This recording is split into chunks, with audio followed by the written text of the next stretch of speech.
Petros could then make his own decision as to whether or not he's going to recruit me, but the recommendation to even be interviewed under Petros, that is what is lacking. This person is hoarding me. From what the Lord has opened my eyes up to see, there has been an Eben-like situation where it is that somebody has rather sung the right praises where I am concerned. And do you understand what I'm saying? Somebody has spoken what needs to be spoken where I am concerned. And now, the people who interviewed me, the thing is, this woman has the veto power, right, over their decision. So they could say, no, we don't want her because she's too skilled, but she's got the veto power to be like, I want her anyway. She's got veto power, but she is struggling to exercise that veto power because her people that interviewed me have told her it's a travesty. She is too skilled. You can take her there. And she now is then going to basically look really crazy evil if she says, no, I still want her as an administrator. Basically, it's like, but you're taking an opportunity away from a woman that's been unemployed for a decade.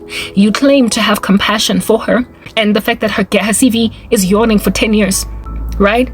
Would you not then be happy if at all she got umsebenzi that is closer to what she is skilled for than not? So if she says, no, I still want her as an administrator, it's basically going to expose her malice to these people that are like, but Petros has an opening in his team.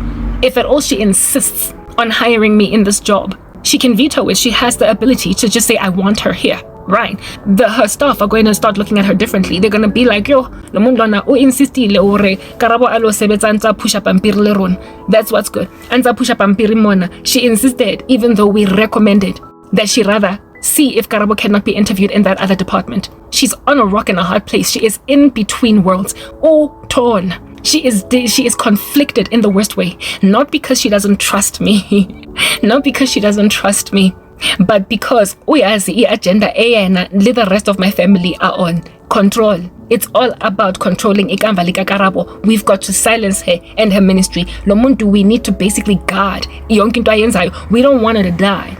So we gotta protect her from all the evils that are facing her, but we gotta control the outcomes of her life. That is the kind of stuff that God would always put a dead brake on. Let me go charge my phone. Yeah, so I charged my phone, and every time after charging my phone I lose my bearings. But let me just recalculate. Yes, I spoke about how it is that this individual was counseled by her staff members that she made interview me. Yeah, she was counseled by them that she's too skilled, and now she's caught in between a rock and a hard place because she does not want me in a particular position, but her staff have made it clear that, look, you've got the veto power, she's yours if you want her, but she can be in a better position. And given that she wants to be viewed as a good, sober woman, if at all she insists on making me her administrator when some other thing popped up open, wide yawning for me to do that was better, she's not gonna look good. Like I said, she's in a rock and a hard place. So that's why there's like a whole severity of ghosting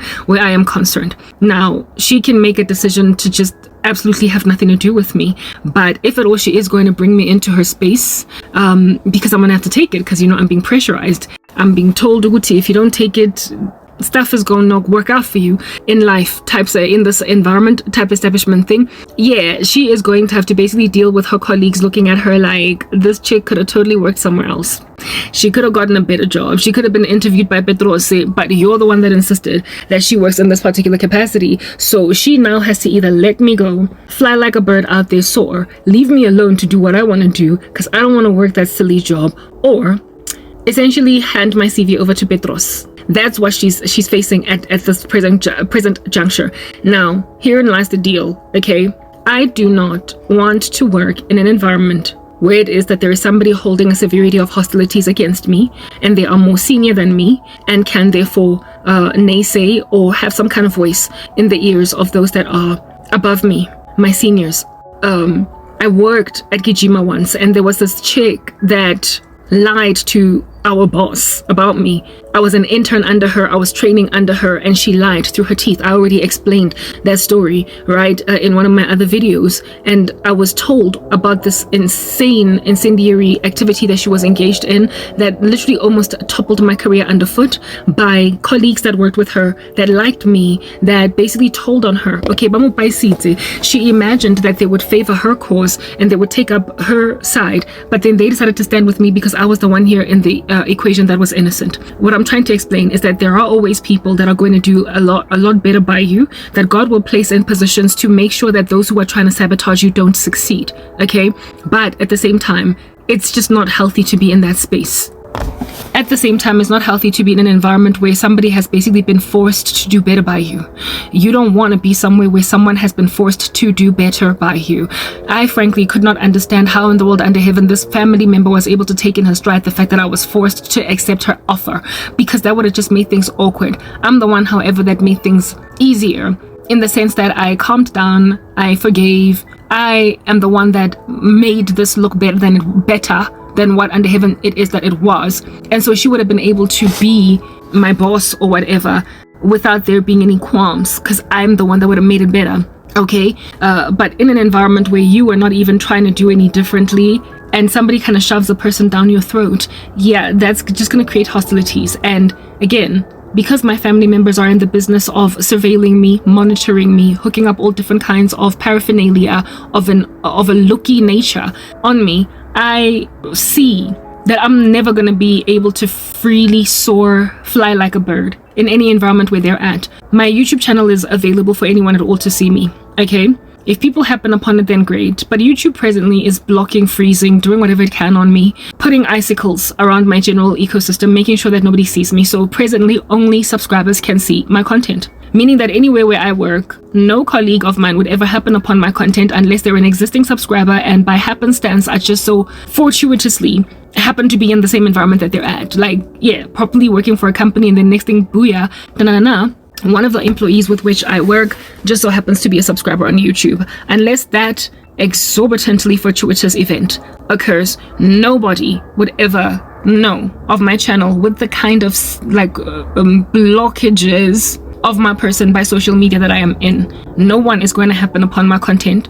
Even if they search for me, they're not going to find me, because they would have to search the exact name of the channel, and they would also have to search the exact name of my videos in order to find them, because that's how severely shadow banned I am by YouTube. They have only given my subscribers access to my new uploads. Or if somebody shares my content and somebody that I work with happens upon it and is like, hey, this chick works for my company now, okay? That's the only way that anybody that I work in the same company as would ever see my content, or if there are people that have already up to this date been surveilling me. Now, my family members are presently surveilling me on social media. They're listening to what I have to say, to a point even sometimes of embarrassingly highlighting it to me that they don't like what I said. I better just shut up already.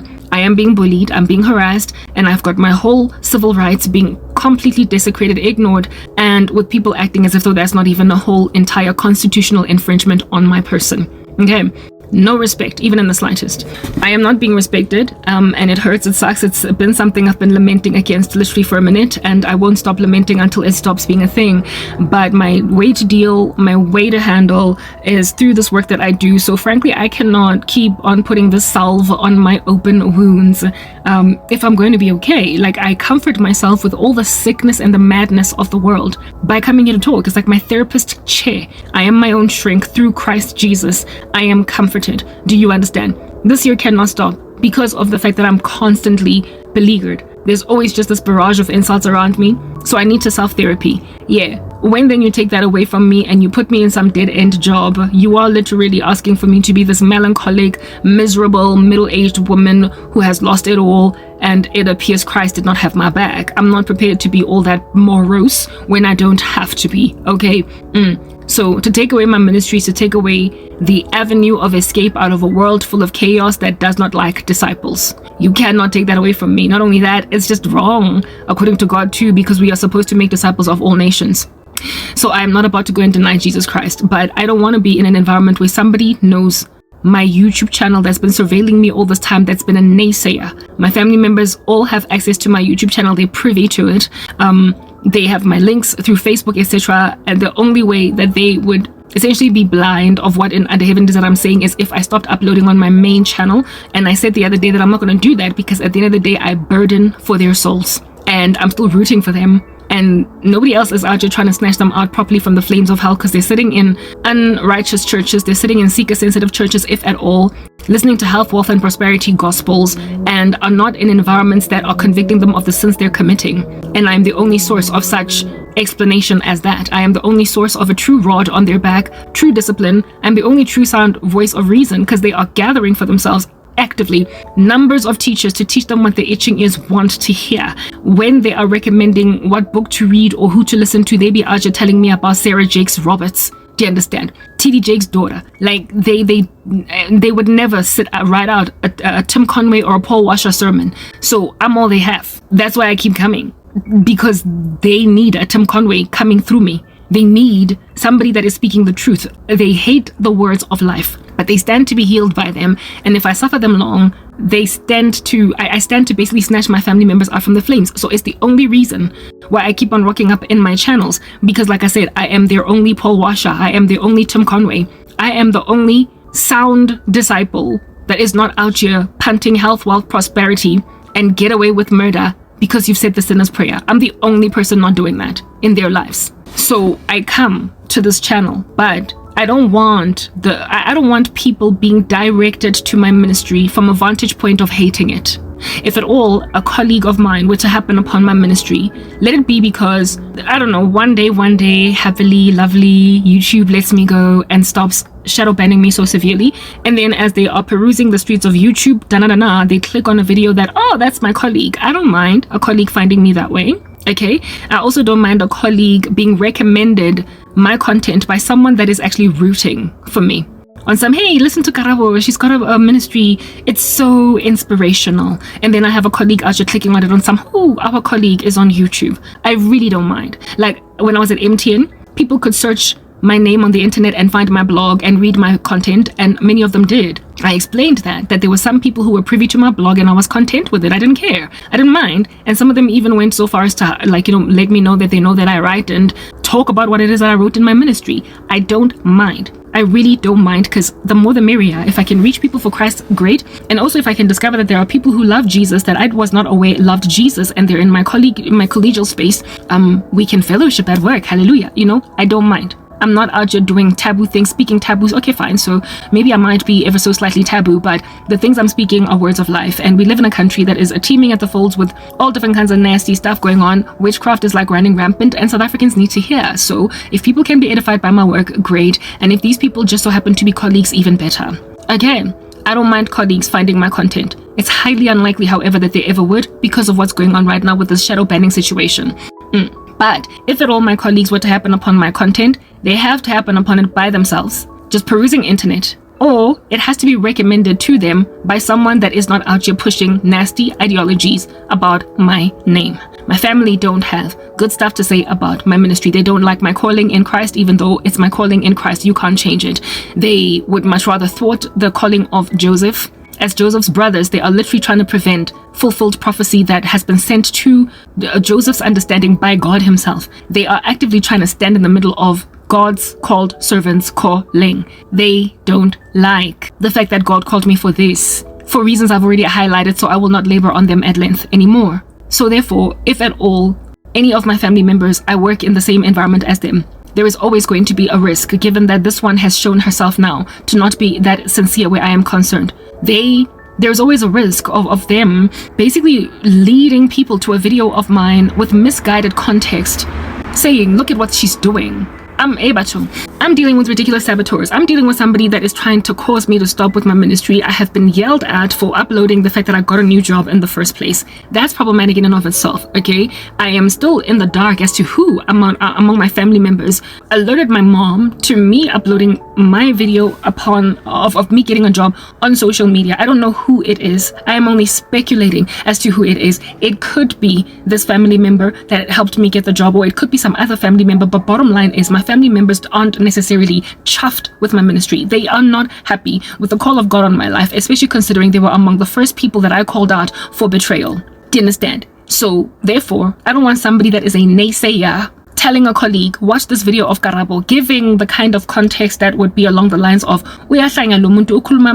she's accusing the whole planet of witchcraft, and on top of that, I don't know who she thinks she is. She thinks she's called. When then you've got colleagues looking at you like you're some crazy person speaking like random strange smack on the internet, and they don't peruse your content from a vantage point where they're coming with neutrality, but there's a bias in them. They're already skewed towards a particular goal. They will be inclined towards taking the side of whoever is this random malicious, like, sower of bad words, this Discord person. I do not want to get harassed. I've already endured severity of persecution, guys, and it's bad. When I was at MTN, when people happened upon my blog, they were coming into it from a vantage point where I was their colleague, and that's it. Oh, it just so happens that Karabo writes, and okay, pleasant surprise. Karabo the Christian. That's how it was. And then when everybody was gossiping me, speaking smack about me because they were trumping up charges against my person, that's when what was in my blog became taboo. So I am thoroughly aware that based on what vantage point a person is approaching your content, they can either persecute you for it or be pleasantly surprised by it. My content stands to make people pleasantly surprised insofar as people are rocking up there with a neutral ear, and there are no skews or biases. But if it gets recommended by somebody who has a skew and a bias, I am done for. And now I cannot be having some rumor mill random sudden or overnight change in treatment of my person by colleagues because they all now are reading either my blog or they are watching my YouTube channel. Like, if they're going to be watching my YouTube channel, let them come to me on some, I see you are covering Christianity. I didn't know you did YouTube, sister influencer. I would rather they come to me talking to me about my blog that way or my YouTube that way, rather than them like look at me bang sebe in corners on some next thing proper. If people don't recommend your content or if they don't happen upon it from a neutral point, they will persecute you. They will persecute you. And I don't want any such thing happening to me. Okay, so because I don't want any such thing happening to me, granted that I am aware that this cousin of mine is in a rock and a hard place with placing me in a job, all right, because she's been recommended to our colleagues that this job that she wants to give me is inappropriate for my skills level. I want to basically take her out of her misery of making this decision. I want to expedite her decision by basically not putting her in a position to not even have to make it. Okay, I'm never going to stop doing YouTube, and she will ever be somebody in my company, in my presence, right, with whom I am working, maybe even under whom, if at all she decides to recommend me to this other colleague, I might even be working for a different department, but it will always be somebody that knows of my blog, knows what I am uploading, and could very potentially tell somebody, click on this, check this out, and see what she's saying, and then get me harassed for stuff that I just did not. I don't want to get persecuted again. I don't care or mind if colleagues happen upon my content, but it matters from what vantage point they happen upon it. The source of recommendation is important. If it is evil and if it is shrouded with a bias that is against me, I am not going to be good. I am not going to have an MTN volume 2.0 happen to me again.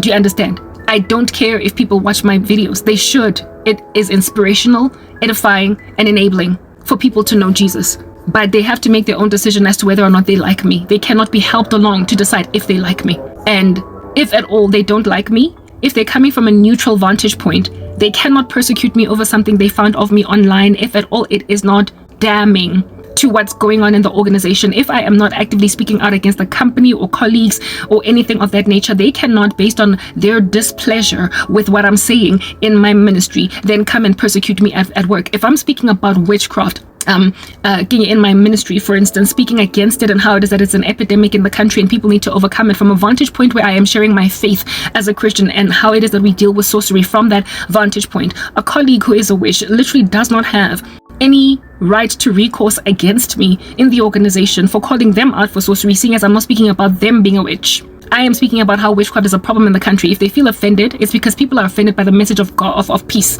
People are offended by the gospel, but they cannot come at me. Constitutionally, I have a right to indeed speak of my faith in a way, of course, that is within, within the limitations that you have under the Bill of Rights, okay? Insofar as it is not the incitement of violence or hate speech or whatever, and insofar as, like I said, I'm not speaking about any of y'all guys in this office building, and I'm not speaking about the company. I am just speaking about my experiences as a Christian very generically and ubiquitously. You should not be coming at me with a ton of bricks.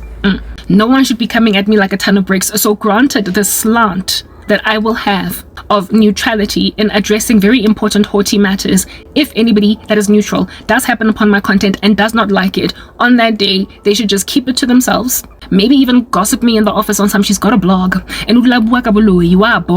But really and truly, it's divorced from what's going on in the company. So if you're going to be petty and gossip, be petty and gossip, but you don't get to get me fired over it. And you also don't get to persecute me on the job concerning it. People will always have something to pick with you. They will always have qualms to have with you, right? And you can't win them all. Frankly, there will always be that one person that just does not gel with you for no other reason than the fact that they don't gel with you. But when you have got protections under the law of your nation as a citizen, they cannot just come at you with it. People will be petty over whatever it is that they're petty over. But protecting yourself from that pettiness is in basically staying within your lanes, keeping within your demarcations, and trusting that they in and of themselves will also stay within their demarcations. If I am disliked for my Christianity, it's okay. Not everybody's gonna like me. The world hates disciples, but you don't get to persecute me on the job with it. I cannot have, therefore, somebody that can create a skewed version and also one that has got history about me concerning my ministry. I can't work in an environment where there is a family member or a former friend or anybody that frankly has access to my history, because they will skew the narrative and they will cause me this, like literally it will be MTN volume 2.0, the latter part. I'm not doing it. So with Christ having warned me about that impending projectile, he has then given me paths, straightened, opened, light, lamp to my feet, a way in which to walk, okay, in order that I might gain reprieve from this impending projectile, this thing that could come at me. I want to relieve my family member from the burden of having to give me or hand me over to potentially work a job that she does not want me working. I don't want anybody feeling like they've got any control over what happens with my life. Just the fact that anybody can think that my life is in their hands, I find that exorbitantly pompous. And for this individual to sit on a promise that I could potentially walk in with me working a better job and her deciding whether or not to do it, that I find exquisitely arrogant, coupled with the fact that she is, at the end of the day, somebody that has got a negative reception and view, therefore, of my ministry and a resentment of my call in Christ. I cannot, therefore, be in the same environment as them. I can't. I cannot work in the same company as this human being. Look, you know, people with somewhat of a messianic complex, a lot of times they do mean well, but if God has not set you apart to do something, you are not going to walk in the fullness of the scope of the thing that you must do. The conviction that God would have given a person that is fit for purpose and right and proper would be that it's a travesty to put Karabo in this position, and yet this person has not walked in the recognition of that travesty, or they've refused to embrace it to a point of being recommended to by colleagues that you can't put this person in this position. Angifuna forced this person in the same way that they forced me to take this job. I don't want to force her to recommend me to a better job. Bottom line is, what she did, the whole process that she commenced here, Romans 8:28, all things work out together for the good of them who love the Lord and are called according to his purpose. The thing she started has a purpose, and the purpose will indeed be fulfilled. It was there to boost me. It was a charge. I had imagined that I could never return to corporate South Africa because I was that done with it. All right. But given the level of harassment that I have endured at the hands of social media, and with me being refused, basically there are all these barriers to entry all over the show, saying of me that I'm not ever going to monetize a YouTube channel, ever monetize reels on Instagram or Facebook. The fact that TikTok refuses to let me ever make money on that platform, never mind just social media, but all other avenues online that I could embark on. I've tried the whole selling t-shirts thing. I have tried the whole writing a book on Amazon thing. I have tried taking all this advice, right? And literally the online space, there are barriers to entry. There are physical restrictions on my person, making sure that me as a natural person with a natural person living in the person that I am, Karabo, Hlongwane, there are barriers to entry for me to work an entrepreneurial job using online streams of income. I literally cannot do that, and I don't have the money to do any other kind of startup that would require, I guess, startup capital. The only place where you can perhaps start a career with no initial capital is to use your creative talents on social media. That's all that I have right now. So whatever else that I could do that requires startup capital, I would have to raise that money. And there's no other place for me to raise it other than, for instance, in corporate South Africa. What I'm trying to explain is that while I had completely written corporate off, I realized through this whole situation that perhaps maybe that's what God was doing all this time. I told you guys that I got an email from God. Well, it wasn't an email from God, but I got a dream of an email from him where it was written, "It's time." I could not understand what that meant, but basically what was being communicated there was that it is time for me to ultimately break out of the grain of sorrow and suffering and want and lack. I thought that meant through social media. I thought that meant through me monetizing a YouTube channel finally, and maybe it does eventually. But long story short, what it does mean is that a door has been opened that no man can shut. I have not known what that door is. I have been trying to open multiple doors. I've tried to open Instagram's door, Facebook door, YouTube door. I have tried to open online streams of income door. I have tried to see what God was saying with its time. But when the Lord is doing something and it is you leaning on your own understanding, and so therefore you think the thing is doing is something else, he will always bring something on board to basically jolt you into understanding as to what he meant by its time. And I believe what the Lord was showing me was that it's time for you to finally put your CV out on the market again and see who is going to call you. Cast your bread upon many waters. Cast your bread upon the waters, and after many days it'll come back to you. I believe what the Lord was showing me was that I am the one that closed the door of you working in corporate South Africa a proper job, because I was said handing your enemies over to a strong delusion. Do you understand? But now I've opened a door that no one can shut. And so in spite of your gap in your CV, there will be people that will be happy to appropriately interview you for a job. Of course, I'm not going to start where it is that I would likely have been after 10 years, because I haven't gained those 10 years of experience. Frankly, this is loss of income. It's the kind of stuff that you would win a lawsuit over. But people will at least be willing to, at a minimum, acknowledge what I did as at the date of departure from corporate South Africa. Just like a mama leaving to go and raise her children for 10 years and then coming back to the corporate space. The opportunity she is awarded will likely be one that's aligned to her skills, instead of you just throwing her in the bucket of the call center again, throwing her in the bucket of some admin job again, in the bucket, like if the woman has worked, if she's done certain time, it's just a matter of, shining the trophy, shining the pen, shining the pencil, shining the thing with which is workplace paraphernalia, and then her, from that point going forward, hitting the ground running. I do not know what God meant by its time, but one thing that is certain is that it is time. That email that I got with the "it's time" was perhaps like 4 months ago. And indeed, from around 4-5 months ago, my YouTube channel, all of a random Sunday, do you understand what I'm saying? I started to get subscribers with videos. I would upload shorts. I would gain subscribers. I just burgeoned. I started to grow after being frozen.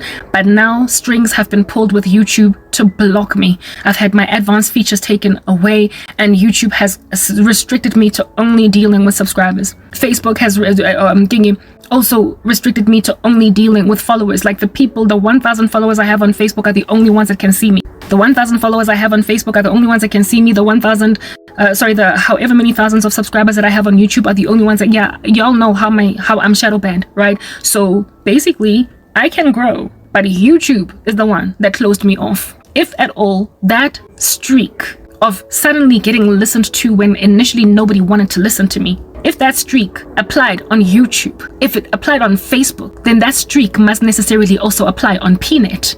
That streak must necessarily apply on Career Junction, on LinkedIn. What I'm trying to explain to you guys is that the same overnight growth of my shorts when I uploaded them, and I'm out here getting 200 new subscribers in a week, that must also necessarily mean that the very same recruitment agencies that have just been squinting their eyes and gliding right by my CV for years now won't anymore. That's what that "it's time" must mean. And this time around, unlike with YouTube, where it is that I was able to appear to be gaining monetization and then I was suddenly blocked by YouTube, bottom line is, once a company has hired you, you're in. You're in. No matter how much colleagues might try to sabotage you, bottom line is you can hold on to your job for dear life. And I can get into a job, and even though colleagues might try to sabotage me, I will hold on to it for dear life. Just as I am holding on right now to my little YouTube channel for dear life that has been frozen, I can hold on to a job that's giving me an appropriate salary with appropriate job satisfaction and appropriate usage of my skills for dear life. Even if some sabotage is happening on the left and on the right of me. Bottom line is, I believe that God used my family member to show me that if you try to get into corporate, you will succeed. Because here it is that my family member tried to hook me up with a job that didn't make sense, and her colleagues were like, no, hook her up elsewhere. She's the one that's apprehensive and is being a barrier to entry, trying to block me from getting a job that is more appropriate inside her own company. But bottom line is the opportunity is available. So how do you get rid of that barrier to entry? If I am the one that physically sends out my CV myself, Petros will be the one to call me. The people who interview me will be the ones to recommend me to Petros instead of them leaning on a family member to say to Petros, will you look at Karabo's CV? I realized through my cousin's indiscretion that God was showing me, you don't have to work under any of your family members that are insisting that you go and you start in admin. Bottom line is, I've opened the door and you have been trying to get into spaces that are not the ones that I was talking about when I said it's time. I want you to have stability, Karabo. I want you to have stability, dear daughter. I want you to basically be able to pay your way. YouTube requires you to have 1,000 subscribers and 4,000 watch hours to monetize. But if you work for a company, you're going to get paid every single month if you've put in the time. I want you getting paid for the work that you put in.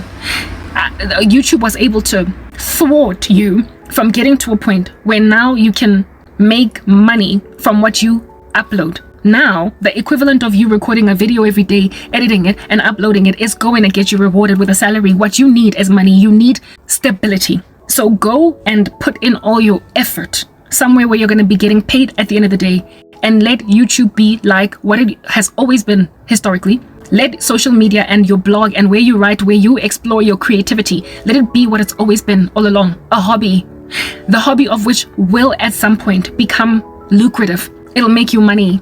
It'll become monetizable, but it is not going to be the only source of income. Essentially, what my cousin started, what little jolt of electricity that she administered into my body made me realize that I can apply for my own job. If at all, she was happy to give me a shot out of all of the members of the family that have been walking around me for years, refusing to do anything right by me. It says that there are people who are willing to now all of a sudden consider me. I told you guys yesterday that I overheard a conversation on the phone where my mother was talking to somebody, and she spoke about how it is that she has a friend who has a son that worked for a marketing or a PR or an advertising firm, where it is that they're literally feeding the staff drugs in order to keep them creative. And I was like, why in the world would South Africa be plunged into that? Why would it have to stoop so low? That's the thing. When you have drained the country of skills, and when you have massacred all the good people of the land to a point of obscurity, you will then, whatever it is that remains that is working in corporate South Africa, be forced to get them to be creative by feeding them drugs. Because the people who are truly creative are sitting at home in the backs of their mothers' houses, gathering dust in shacks. Now, at some point, a country spots that. At some point, a stubborn conglomerate notices when they have shot themselves in the foot, when there's been so much sabotage committed in corporate South Africa against the skills in the nation, to a point of causing either a skills exodus, so most South Africans are in the diaspora, or a lot of South Africans are in the diaspora, or causing perfectly skilled people to be gathering dust at home, unable to work. Yeah, at some point, recruitment agents who have been working in the industry for however long, 10, 15, 20 years, will make an observation, because they are sober men and they are sober women. Do you understand? They will make an observation that the quality of the curriculum vitae that they are recommending to companies is becoming lax. Recruitment agents have been, I remember there was a story of a woman that lives down just a couple of houses in this complex, telling my mom that she was unemployed as at that stage for like a year and a couple of months, right? So like maybe like 15 months. This woman was unemployed for 15 months, right? And she was trying to get back into the workforce, and they called her rusted. They literally utilized that particular terminology. They said that she was rusted, like as an iron or something. Rusted. They called her rusted, you guys. And this woman had only been out of the workforce for 15 months. And I remember thinking, if you think that lady is rusted, what in the world do you think of me? And then my mom went on right ahead to explain the credentials of this woman, her qualifications and what she had done. And it's the kind of stuff that would make anybody saying that she is rusted abashed. She had worked so many years in the industry. She was in IT in particular. She had amassed for herself so many qualifications and had, like I said, so many years of experience behind her. And just because she had a 15-month gap on her CV, they called her rusted. Now, a recruitment agent that is out here going to pass shade and give attitude to a woman that has been unemployed for 15 months, calling her rusted. If at all, that recruitment agent insists on only forwarding the curriculum vitae of people that have no gaps in their CV, and these people keep on disappointing companies, and there's like a high staff turnover, like just absolute disappointing performance on the job. At some point, that same recruitment agent is going to remember that rusted woman, the one that she interviewed and who she did not recommend to the company because she is rusted. You will reconsider sending her for an interview in that company that is sick and tired of you sending them lackluster talent. It's what I'm getting at.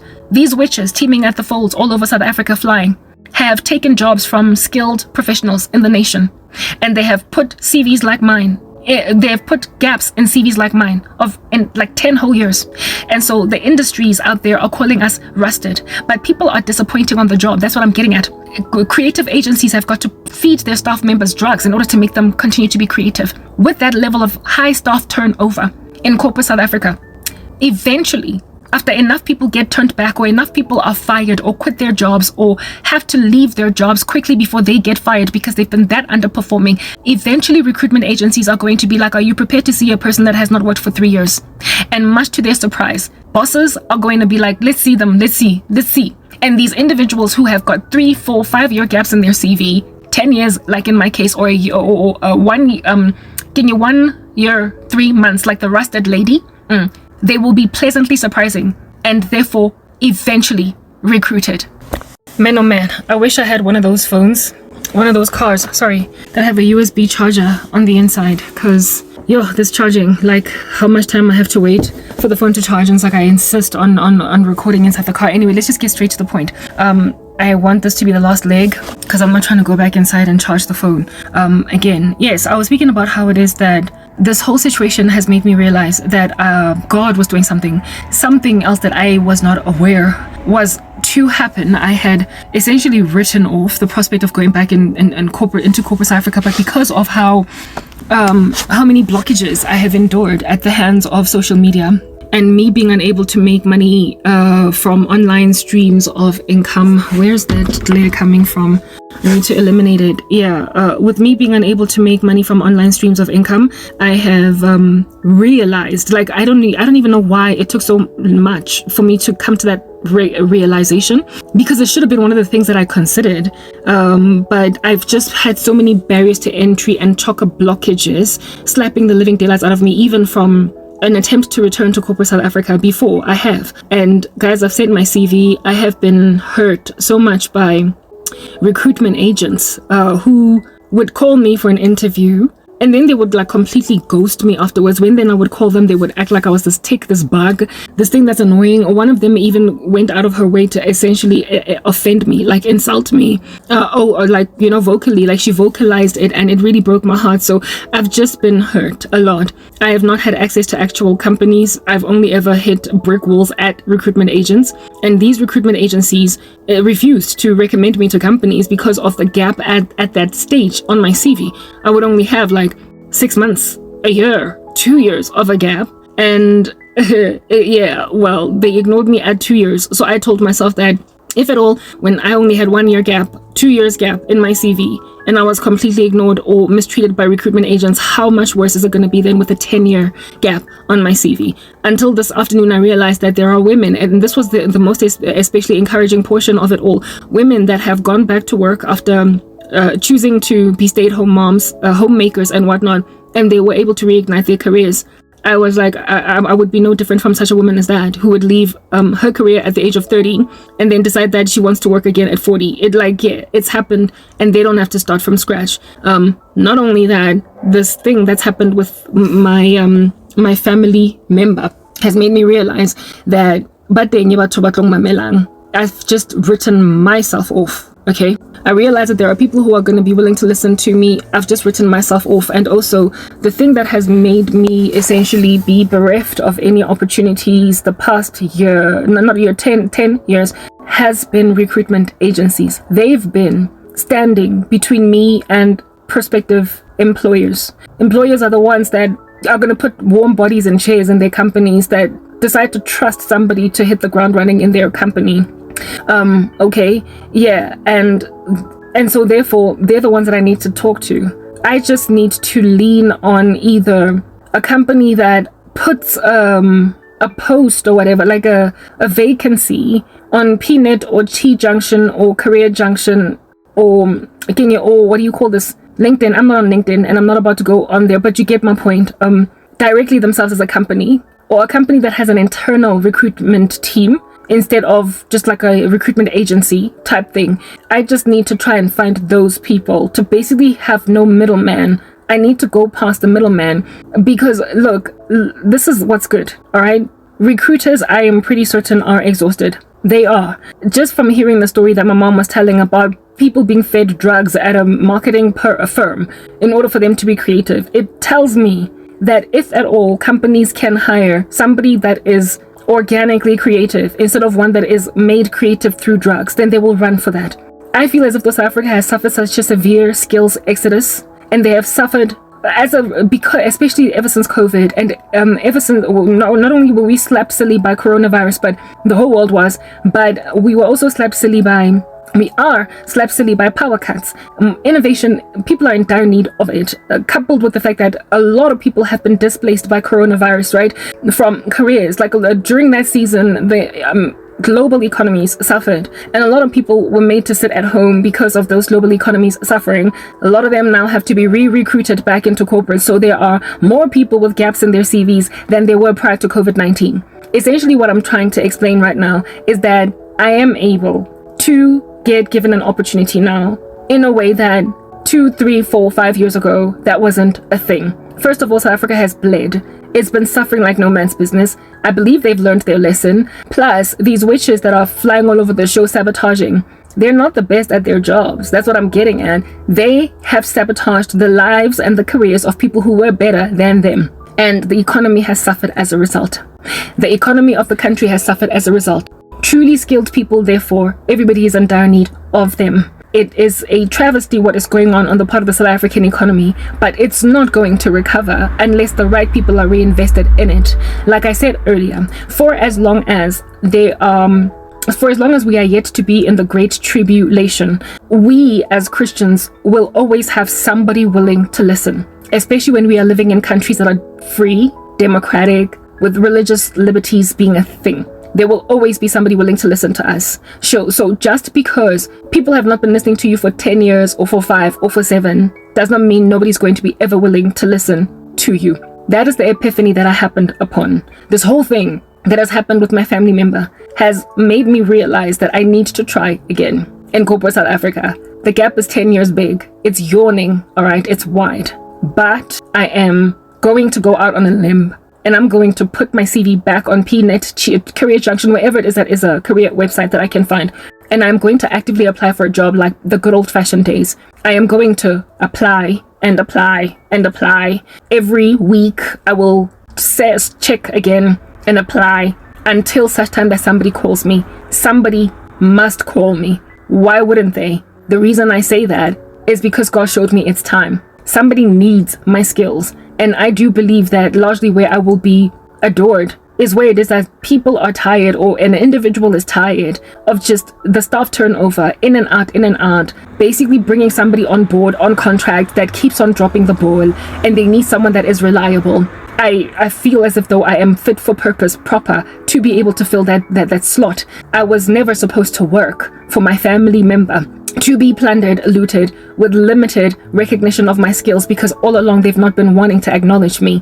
I was supposed to go and help someone that needs the help. Somebody that basically is bordering on feeding drugs to his creative team, that creative team might create. And realize that what is the point of getting people fresh out of university or whatever, or fresh out of another company, only for me to have to feed them, like I said, performance enhancing drugs for them to do well, when there is a person that is perfectly fit for purpose to do this. Top of that, because I've been out of the market for as long as I have been, I am essentially, unfortunately, and quite uncomfortably too, cheap. Okay, I am cheap, but my cheap is still sufficient to cover important things that I need in life. I am still cheap labor for the level of skill that I am in comparison to most people. And given the suffering nature of our economy at present,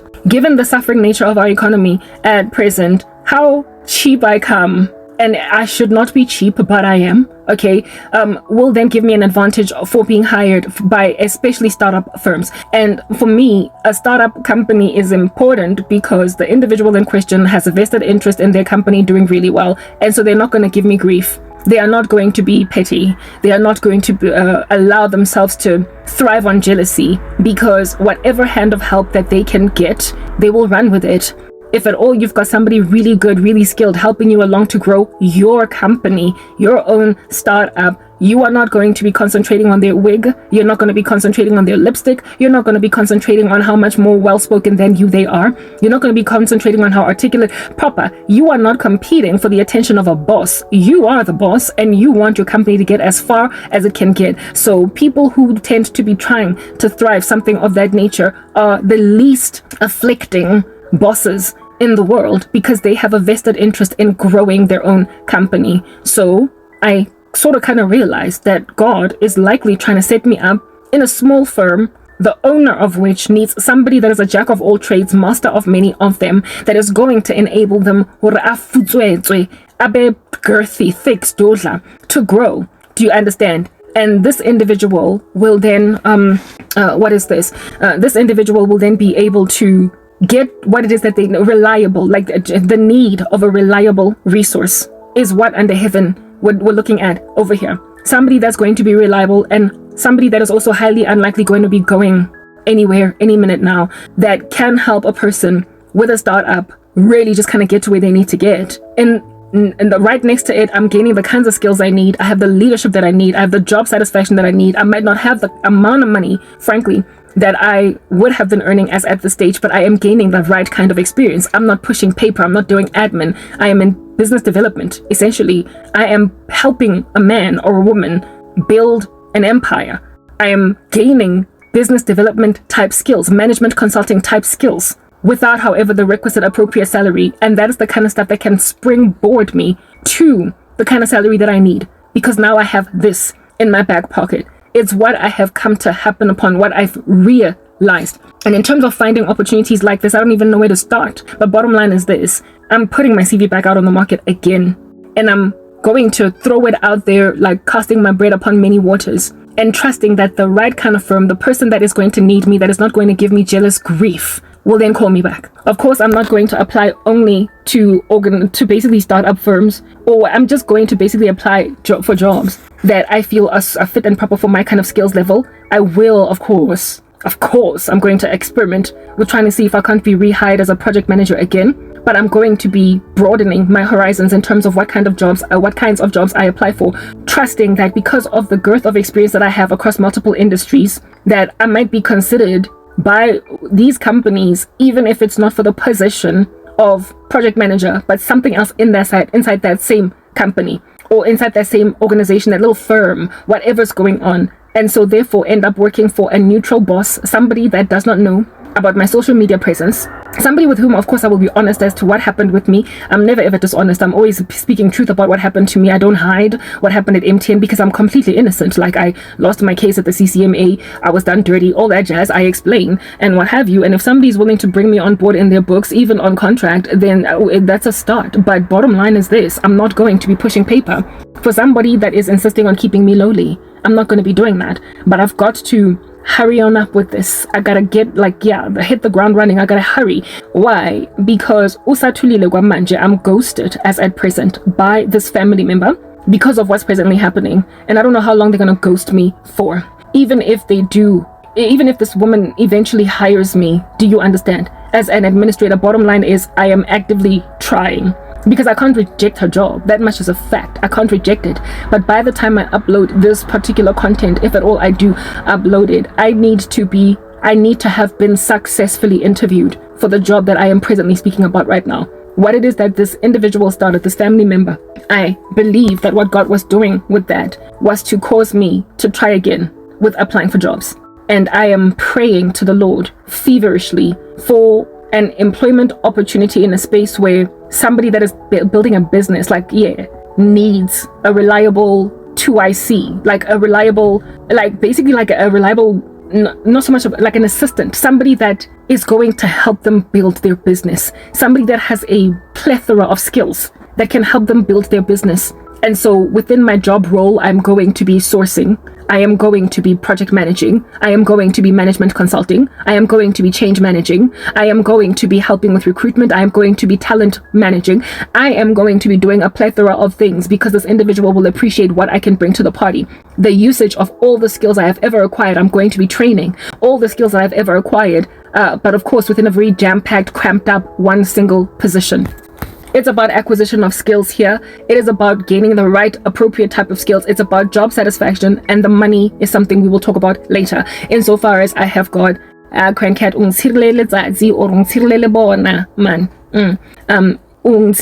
man. Yeah, it's about what is this?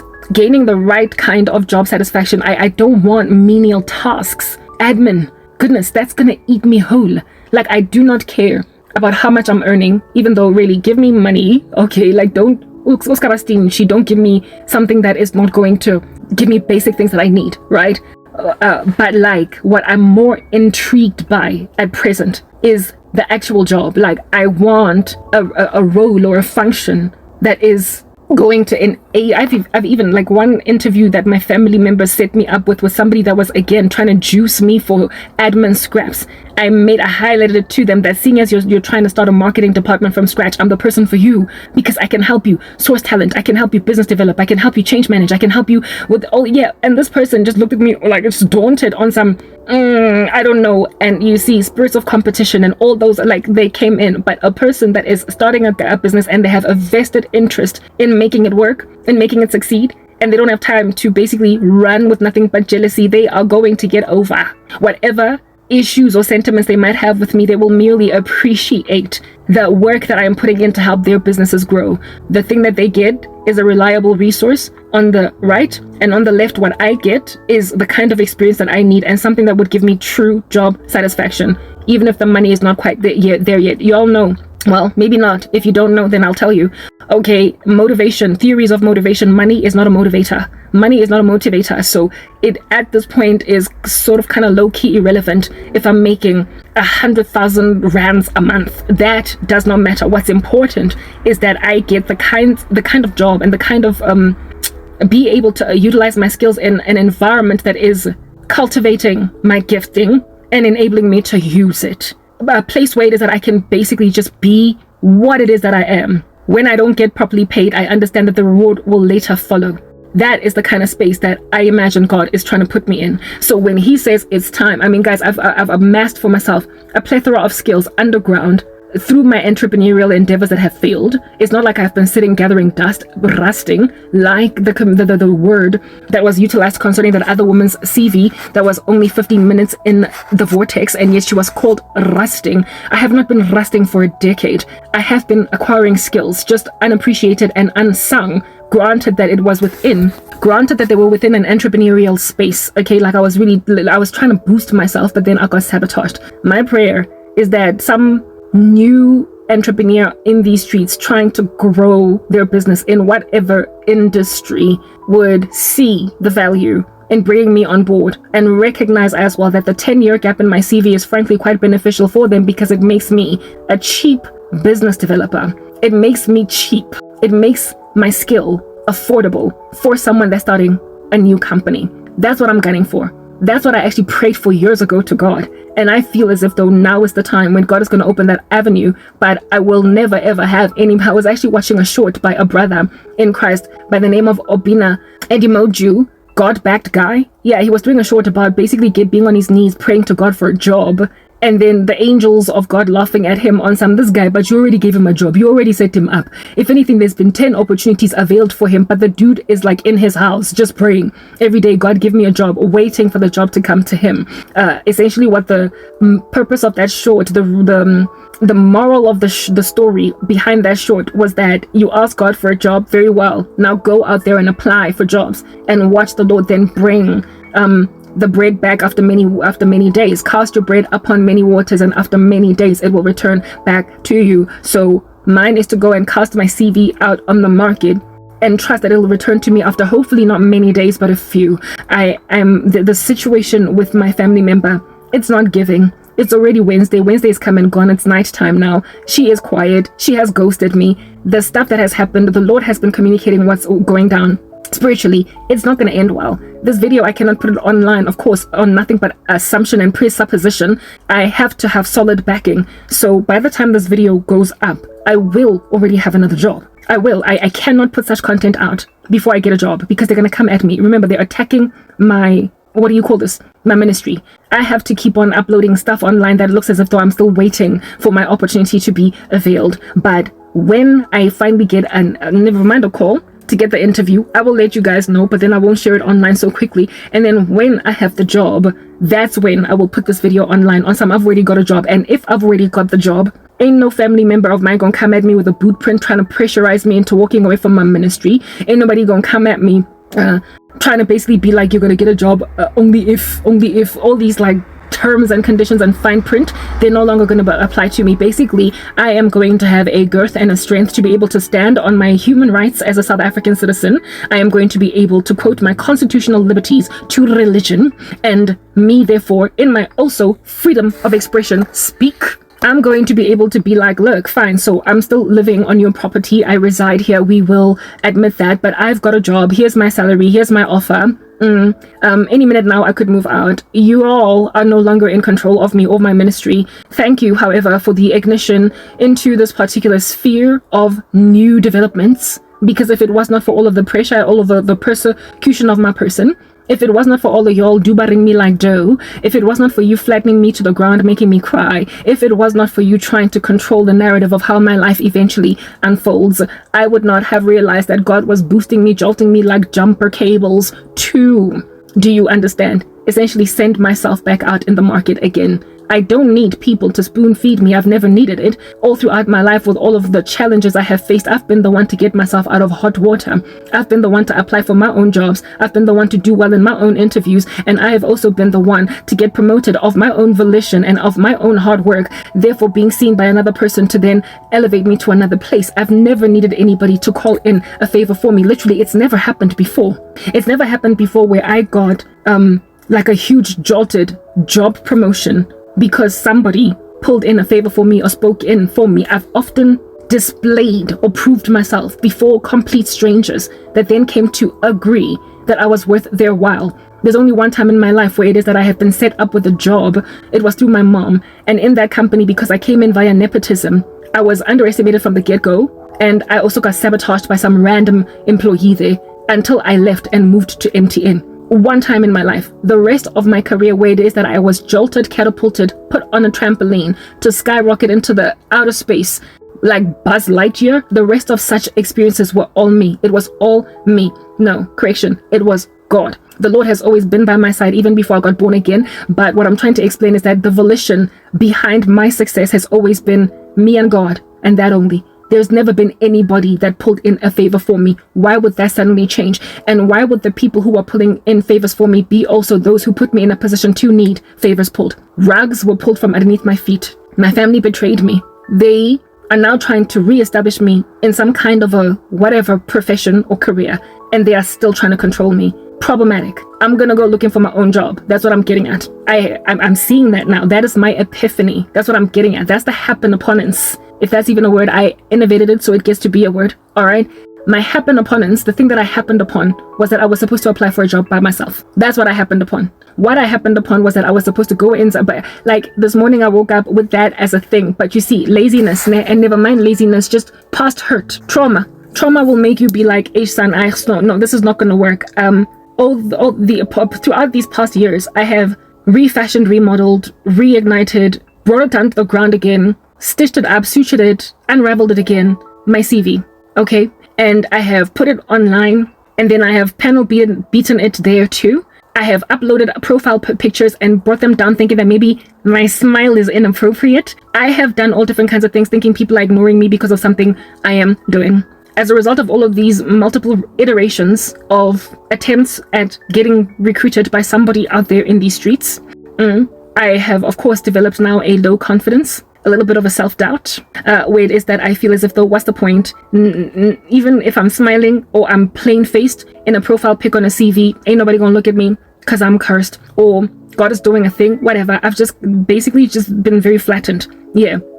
It therefore is very annoying and daunting for me to have to go into Career Junction again because I forgot even my login credentials. I'm starting from scratch, so I'm not just updating an existing profile. Yeah. For me to go into Career Junction or PNet or whatever, or Career Jet, I could say what might be the site. Yeah, and you know how those sites are so annoying, right? You will have your CV uploaded, but they will still insist that you literally manually type in all of your skills, all of your, just having to redo that again is daunting and taxing. And this morning I woke up with the idea already. The epiphany was all up in my bones this morning. And I stood up in bed and I looked at my computer and I went into PNet. I went into PNet, and just the fact that I had to now restart my profile from scratch again, typing in my ID number. No, I'm not disabled. No, yes, I'm not willing to relocate. Blah, blah. I was just like, I wanted to drop the ball. But then I remembered Obina's short. Christians, the work that they do, y'all don't underestimate how much you can influence another believer across the world, okay?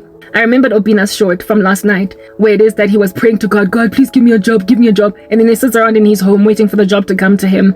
I remembered Obina's short, and I believe God brought Obina's short up to my memory, and he was basically like, you want a job, right? You want to get out, you want to escape the licentious men, the afflictions on your person by perversity, the witchcraft attacks. Honey, if you want a job, I'll give you one. It's time, but you gotta apply. So go put your profile on PNet, go put your profile on Career Junction. Yes, you've got a 10-year gap in your CV, but I've given you the gift of the gap. You'll explain it away, and I will move in the heart of whoever it is that is going to hire you to give you a call at all, to give you an interview at all. I will inspire people to give you an interview at all. And once they see you, they're not going to be able to turn back. The very same streak of success that you had historically is coming back to you, my daughter. Okay.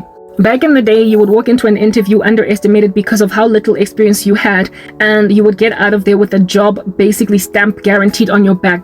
Hired. Why? Because you were able to convince people to bring you on board. Remember my benefits. Remember what I did for you back then. All you need to do is study for your interview. All you need to do is prepare. All you need to do is be ready. And all you need to do is cast your bread upon many waters. I will do the rest. I will move in the heart of kings and queens to consider you. I will move in the hearts of recruitment agents to forward your CV. I will move in the hearts of companies to see you despite being apprehensive about your 10-year gap. I will move in their hearts. You must just go and cast your bread upon many waters. And so that's what I'm going to do. This thing that happened with my family member was a means to an end. It was a transitory phase. It was a trajectory plan. It was God essentially putting booster cables on my dead battery. He was showing me that try again. And so I'm going to do just that. And my prayer is that the results of my fresh attempt will be quickly, experienced due to the fact that I don't have time. I don't ever want to end up working for my company's firm. Not my company, but my cousin's firm. I don't want to work there. I don't want to work in the same space as people who have been naysaying me. I don't want to ever have to get to a point where I'm now accepting the job proposal. Even the interview was remote. If you will believe that it was remote. It was virtual, right? I never ever want to set foot there, not because I hate the company, but because I don't want to work anywhere where any of my family members are at. And former friends, I just want a fresh start. And I don't want to have people persecuting me with an old narrative and people who know what I've been through for 10 years. All that needs to be known is that I've been unemployed for 10 years and it sucked. And I will explain what in the world I tried to do in 10 years to basically keep myself relevant. But that's all that my prospective employer needs to know. They don't need to understand the sorrow of my soul and how it is that I've just been dragged to the mud. They just need to hire somebody that is going to work hard and that is going to be appreciated, gather a salary and impress a boss, help a person along with their agenda, be beneficial, and that's it. And with me having a job, I'm then going to be safe from the eyes of prying men, horrible perversities in these streets, attempts at unequal yoking, witches being all up in my... Look, I just need a job, okay? I realized that I need to go back to corporate South Africa. I had written it off, but God is the one that's reignited it. And that, I believe, is the reason why this whole thing had to happen. But I cannot share this video until I have a job. So essentially, by the time I record this video, but I upload. By the time I upload this video, I am going to have successfully achieved this feat. I am going to have successfully achieved what it is that I spoke in this video. Yeah. the moral of this story is that the tribulation is not yet here, you guys. So as Christians, we have to keep on trying. There will always be a Pharaoh for Joseph. There will always be a Darius for Daniel. There will always be a Nebuchadnezzar for Shadrach, Meshach, and Abednego. There will always be a king that, albeit having initially been kind of apprehensive about God's people, once the Lord shows himself as the one true God to these kings, they will change their hearts towards you. There will always be a Xerxes for Mordecai. Okay, a king that's going to ultimately have respect and regard for a Jew, even though he is a pagan king, even though he is a Persian king. There will always be somebody there available for the cause of the saint. Only one time in history exists where it is that Christians are completely ignored and the whole world is essentially shunning us. It's the tribulation. Before we get there, do not ever give up on living. Do not ever give up on, yes, the world can persecute you, they can revile you, but there will always be somewhere to flee. There will always be somewhere to run. You will always be able to move to another province, another village, another city, another town, maybe the next door neighbor, the street opposite. There will always be somewhere to land your feet prior to the tribulation, okay? It might be in your very own country, your own neighborhood, but in the worst case scenario, it might be on a different continent or different country altogether, but there will always be somewhere for disciples who are persecuted to flee before the tribulation. Don't ever throw in the towel. Don't second guess what God is doing for you. Joseph was in a foreign land as a prisoner, having initially started out as a slave. There was no way anybody was going to give him any favor, even in the slightest, but he had something special that no one else had. He had an ability to interpret dreams. He had a relationship with God, and he was the only person that could help Pharaoh along, and God was the one that mobilized such things as those. God did that. And praying in tongues, you guys, helped me get to that conclusion. So those of you that have written off tongues, I would implore you to reconsider, because all this revelation came because of tongues. It is because of praying all night long. Last night, I was a bobblehead around 11:30, going on 12 p.m. at night, right? And I prayed it through, and I only slept at like 3:30 in the morning because I was severely demonically attacked. And in the morning, I woke up with this fresh, sparkly revelation.